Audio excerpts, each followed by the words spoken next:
Hello friends, स्वागत है आपके YouTube channel morning today target में। जो आपकी क्लास होने वाली है एसएसटी पेपर 2 की होने वाली है, तो चैनल को सब्सक्राइब कर लीजिए ताकि जो भी मेरी क्लासेस हो सारी क्लासेस आपको मिलती रहे।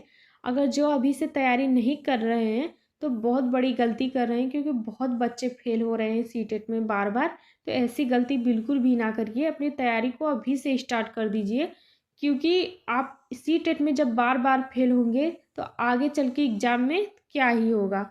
तो अपनी तैयारी को अभी से स्टार्ट कर दीजिए और चलते हैं क्वेश्चन पे। सुल्ताना का स्वप्न नामक कहानी के लेखक इनमें से कौन थे? तो मुमताज़ अली, राज सुंदरी देवी, पंडिता रामाबाई, रुकैया सखावत हुसैन।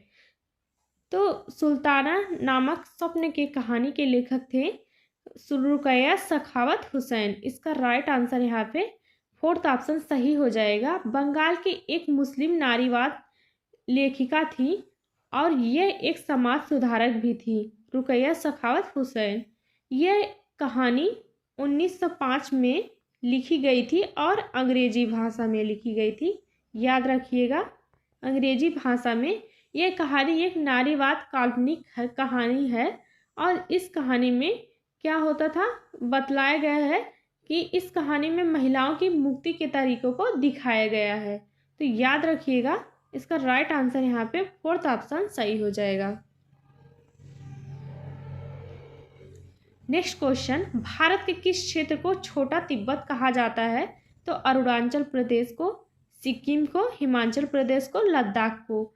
तो भारत के लद्दाख को छोटा तिब्बत कहा जाता है, तो इसका राइट आंसर यहाँ पे फोर्थ ऑप्शन सही हो जाएगा।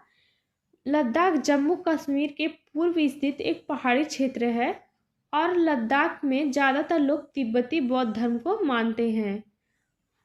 और ये भी याद रखिएगा, लद्दाख में तिब्बती राष्ट्रीय महाकाव्य केसर सागा गाते हैं, तो केसर सागा गाया जाता है, याद रखिएगा। इसका राइट आंसर यहाँ पे फोर्थ ऑप्शन सही हो जाएगा। और ये भी क्वेश्चन बन सकता है कि लद्दाख में कौन सा ग्रंथ गाया जाता है? तो केसर सागा गाया जाता है, क्वेश्चन बन सकता है, तो याद रखिएगा, इम्पॉर्टेंट है। नेक्स्ट क्वेश्चन, पृथ्वी की सबसे आंतरिक परत मुख्य रूप से बनी होती है? तो सिलिका एवं लोहे से, निकिल एवं लोहे से। पृथ्वी की सबसे भीतरी परत कोर है, यह मुख्य रूप से बनी होती है, तो निकिल एवं लोहे से बनी होती है पृथ्वी की सबसे भीतरी परत। कोर को नीफे और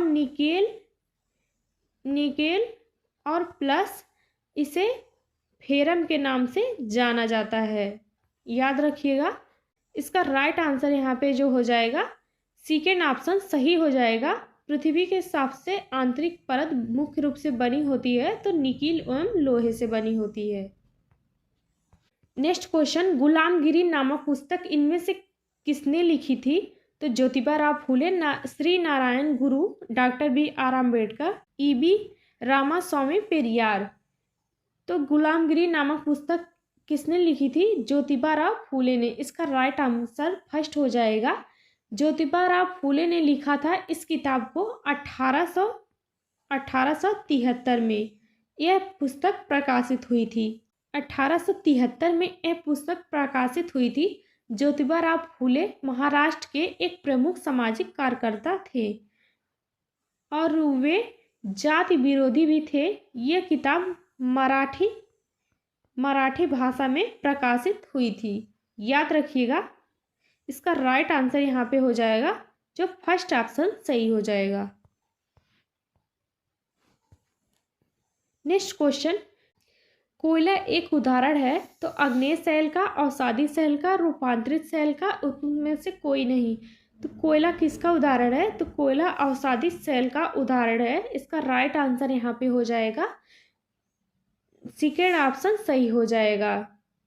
कोयले का निर्माण कैसे होता है? तो कोयले का निर्माण होता है जब पौधे मर जाते हैं तो उनके अवशेष मिट्टी या अन्य मलबे की परतों में नीचे दब जाते हैं, जिससे कोयले का निर्माण होता है।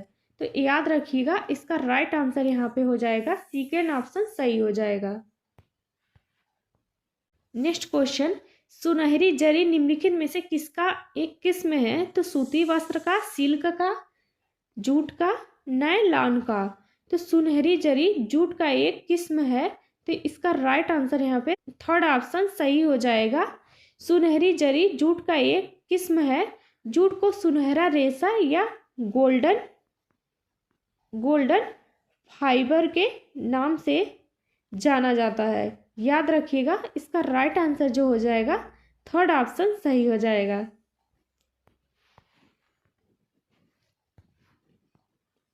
नेक्स्ट क्वेश्चन, उद्योग के लिए निम्नलिखित प्रकारों में से टोकरी बुनाई किसका उदाहरण है? तो लघु प्रकार का, संयुक्त क्षेत्र का, बृहत आकार का, सहकारी क्षेत्र का। तो उद्योग के लिए निम्नलिखित प्रकारों में से टोकरी बुनाई किसका उदाहरण है? तो लघु प्रकार हो जाएगा। इसका राइट आंसर यहाँ पे फर्स्ट ऑप्शन सही हो जाएगा। लघु उद्योग में क्या होता है? तो इसमें कारीगर हाथ से उत्पाद बनाते हैं और टोकरी बनाने के लिए विभिन्न तकनीकों का इस्तेमाल किया जाता है। याद रखिएगा, इसका राइट आंसर यहाँ पे फर्स्ट ऑप्शन सही हो जाएगा। नेक्स्ट क्वेश्चन, निम्नलिखित में से मानचित्र का कौन सा एक घटक नहीं है? तो इसमें नहीं पूछा है, और सीटेट में हमेशा याद रखिएगा कि कौन नेगेटिव क्वेश्चन पूछा है, कौन पॉजिटिव पूछा है, मतलब नहीं का विशेष तरीके से ध्यान रखिएगा। तो आकार, दिशा, प्रतीक, दूरी। तो इसका राइट आंसर हो जाएगा मानचित्र का जो घटक नहीं है वो हो जाएगा आकार हो जाएगा। और मानचित्र के 3 घटक होते हैं, दिशा होता है और दूरी, प्रतीक, तीनों याद रखिएगा। इसका राइट आंसर जो हो जाएगा, जो नहीं होगा, वो फर्स्ट ऑप्शन सही हो जाएगा। नेक्स्ट क्वेश्चन, पवन क्रियाएं छत्रक सेल बनाती हैं जो प्रहर किसमें पाई जाती हैं? तो रेगिस्तानों में, उष्णकटिबंधीय तटीय क्षेत्रों में, पठारों में, पहाड़ों में। तो छत्रक सेल बनाती हैं तो कहाँ पाई जाती हैं? तो वो रेगिस्तानों में पाई जाती हैं। इसका राइट आंसर यहाँ पे फर्स्ट ऑप्शन सही हो जाएगा। नेक्स्ट क्वेश्चन, निम्नलिखित में से किसे संसार की छत कहा जाता है? तो अरावली को, सतपुड़ा को, म्यांमार को, पामीर को। तो संसार की छत किसे कहा जाता है? तो पामीर को कहा जाता है। पामीर पर्वत को दुनिया की छत कहा जाता है। यह मध्य एशिया में स्थित है। याद रखिएगा, इसका राइट आंसर यहाँ पे फोर्थ ऑप्शन सही हो जाएगा। नेक्स्ट क्वेश्चन, संविधान का अनुच्छेद 22 सुनिश्चित करता है तो शोषण के विरुद्ध अधिकार, शिक्षा का अधिकार, संवैधानिक उपचार का अधिकार, गिरफ्तारी के दौरान हिरासत में दुर्व्यवहार से बचने का अधिकार। तो इसका राइट आंसर हो जाएगा यहाँ पे फोर्थ ऑप्शन सही हो जाएगा कि संविधान का अनुच्छेद 22 सुनिश्चित करता है कि गिरफ्तारी के समय जिस अपराध के लिए व्यक्ति को गिरफ्तार किया गया है उसकी जानकारी मिलने का अधिकार उसे है। इसका राइट आंसर यहाँ पे फोर्थ ऑप्शन सही हो जाएगा। इसमें बहुत सारे अधिकार हैं, जैसे गिरफ्तार व्यक्ति को अपनी पसंद के वकील रखने का अधिकार है। अगर कोई व्यक्ति वकील नहीं रख सकता है तो उसे राज्य मुफ्त कानूनी सेवाएं देनी चाहिए। तो याद रखिएगा, इसका राइट आंसर यहाँ पे फोर्थ ऑप्शन सही हो जाएगा।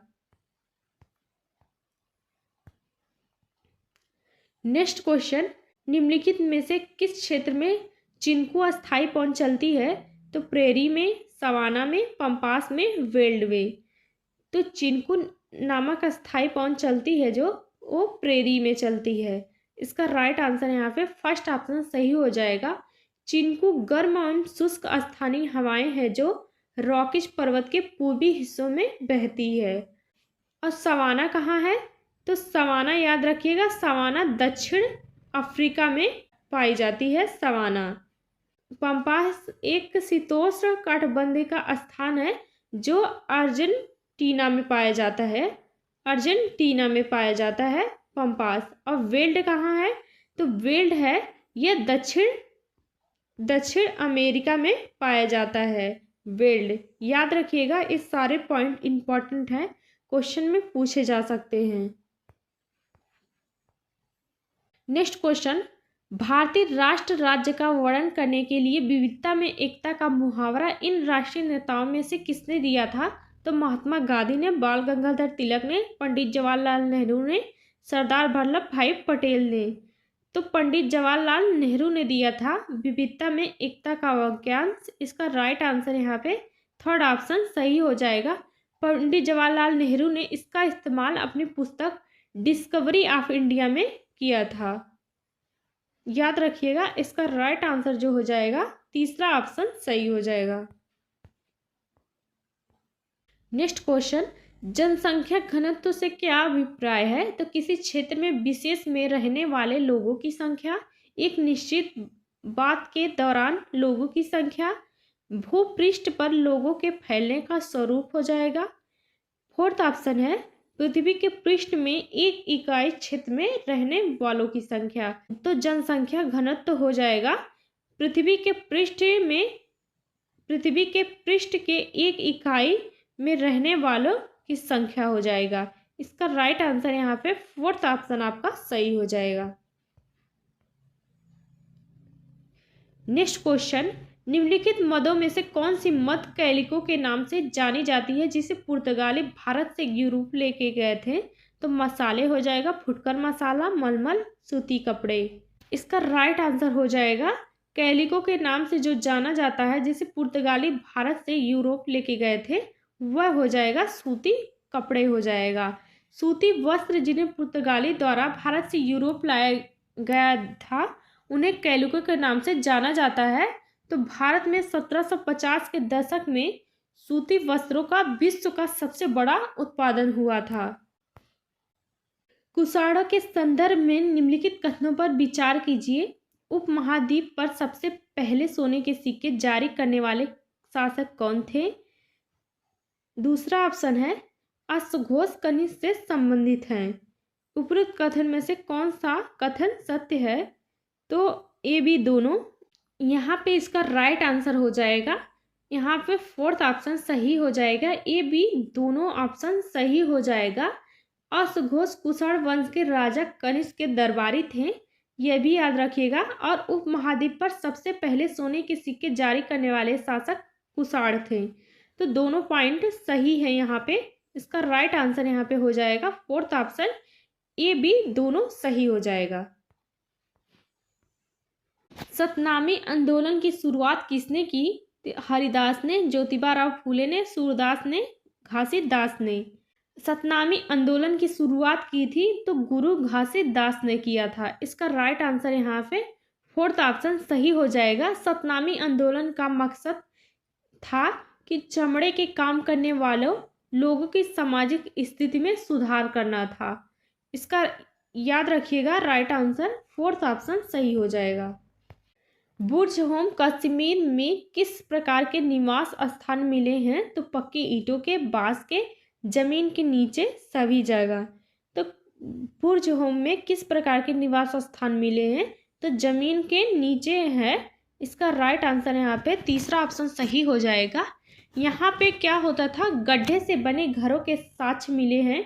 इन घरों को जमीन में खोदा गया था और उसमें जाने के लिए सीढ़ियाँ बनाई होती थी।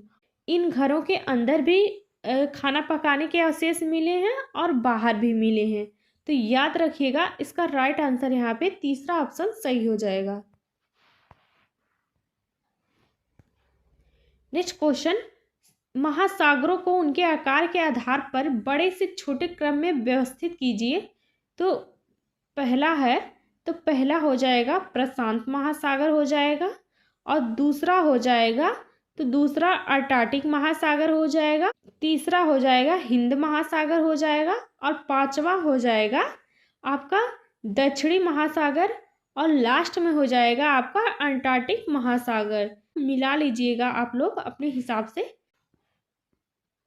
स्त्री पुरुष तुलना नामक पुस्तक की रचना निम्नलिखित में से किस सुधारक द्वारा की गई थी? ईवी रामास्वामी नायकर पेरियार द्वारा, ताराबाई सिंधे, वीरेश लिंगम पुतुल द्वारा, पंडिता रामा बाई द्वारा। इसका राइट आंसर हो जाएगा दूसरा ऑप्शन हो जाएगा ताराबाई सिंधे द्वारा स्त्री नामक पुरुष तुलना नामक की रचना की गई थी। यह किताब मूल रूप से मराठी भाषा में प्रकाशित हुई थी। साल 1882 में यह पुस्तक प्रकाशित हुई थी। याद रखिएगा, इसका राइट आंसर यहाँ पे हो जाएगा सेकेंड ऑप्शन हो जाएगा। ये क्वेश्चन बार बार एग्जाम में आपके पूछा जाता है। नेक्स्ट क्वेश्चन है, मौसम उपकरणों के द्वारा मौसम संबंधी सूचनाओं को एकत्र करना किसका उदाहरण है? तो द्वितीयक आंकड़ों का होता है, तृतीयक आंकड़ों का होता है, प्राथमिक आंकड़ों का, बी धामत आंकड़ों का होता है।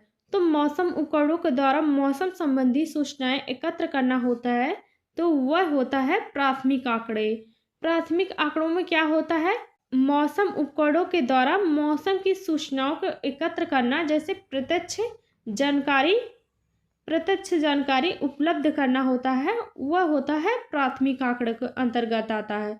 और द्वितीयक आंकड़ों के अंतर्गत क्या होता है? द्वितीयक आंकड़ों के अंतर्गत होता है जैसे न्यूज़पेपर के जरिए मौसम का संग्रह, तब वह द्वितीयक हो जाता है। याद रखिएगा, इसका राइट आंसर हो जाएगा जो थर्ड ऑप्शन सही हो जाएगा। आज के लिए बस इतना ही, मिलते हैं नेक्स्ट क्लास में। तब तक जितनी भी क्लासेस हो चुकी हैं सबकी रिवीजन करिए, अच्छे से पढ़िए। मिलते हैं नेक्स्ट क्लास में। आज के लिए बस इतना ही।